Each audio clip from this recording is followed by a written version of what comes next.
Takže čau lidi, já jsem zpátky Limak a je tady další challenge, je to kámoška ze školy a je to opět šuměnka.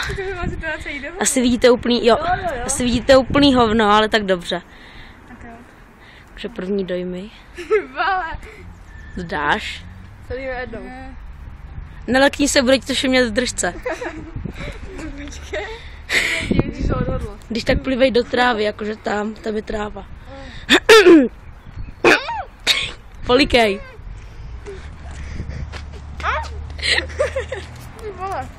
Ona může mluvit. Jak to? Když tak otevři pusu na chvilku. To nejde, jinak slyšíte tady i Vojtu. Vůbec to není na zemi. Hej, a jako, to je nefér, ta šuměnka. Ukáž. Ty krása. OK, takže obě videa budou buď v jednom, anebo to dáme do 2 videí. Tak konec. Čau.